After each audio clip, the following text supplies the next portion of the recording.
अध्यक्ष महोदय, यह हमारे देश का बड़ा सौभाग्य है कि हमारे यहाँ खेती में काम करने वालों की संख्या बहुत अधिक है। कुछ समय पहले हमारे देश के योजना मंत्री जी ने बताया था कि देश में बेरोजगारों की संख्या बहुत बढ़ रही है, जिन्हें हम खेती के काम में लगा सकते हैं। हमको ऐसा कोई भी काम नहीं करना चाहिए जिससे बेरोजगार लोग खेती के काम को छोड़कर शहरों की ओर आना शुरू कर दें। मंत्री महोदय के कहने का अर्थ यह है कि हमें खेती में काम करने वाले किसानों को अधिक से अधिक सुविधाएं देनी होंगी, जिससे वे लोग अच्छी तरह से अपने परिवार का पालन कर सकें और अपने बच्चों को शिक्षा के लिए स्कूल भेज सकें। एक समय था जब हमारे देश का किसान कर्ज में पैदा होता था, कर्ज में बड़ा होता था और कर्ज में ही मर जाता था।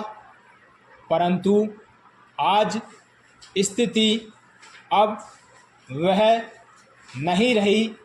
यदि इसी प्रकार से हमारी सरकार किसानों की भलाई के लिए कार्य करती रही तो किसानों को भी पूरा विश्वास हो जाएगा कि सरकार उनका हित चाहती है और उनको पूरा सहयोग देकर खेती की पैदावार को भी बढ़ाना चाहती है। स्टॉप। पैरा। अध्यक्ष महोदय, मैं आपका बहुत आभारी हूँ कि इस अवसर पर आपने मुझे सदन में बोलने का अवसर प्रदान किया है।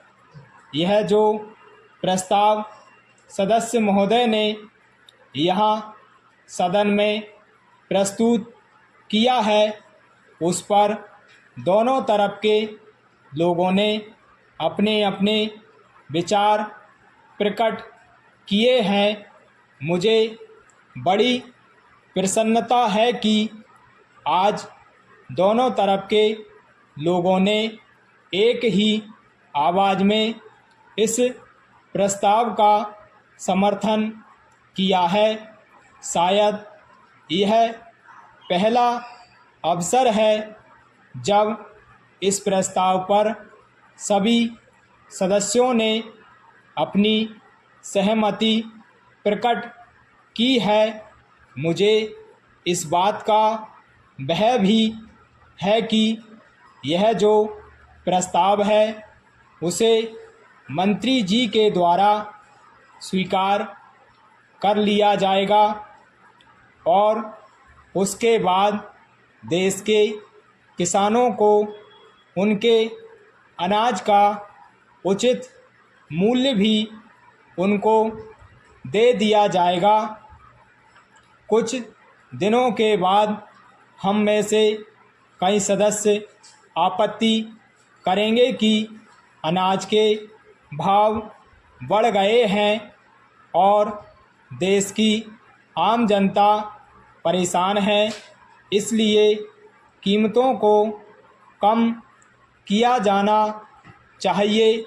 ऐसी अवस्था में मेरी समझ में यह नहीं आता है कि यह सदन किसानों को उनके अनाज का उचित मूल्य दिलाने में सहायता करेगा या देश की आम जनता को सस्ता अनाज दिला सकेगा। मैं समझता हूँ कि दोनों बातों को एक साथ करना बड़ा कठिन हो जाएगा। मैं आपका बहुत आभारी हूँ कि आपने मुझे अपने विचार प्रकट करने का अवसर दिया।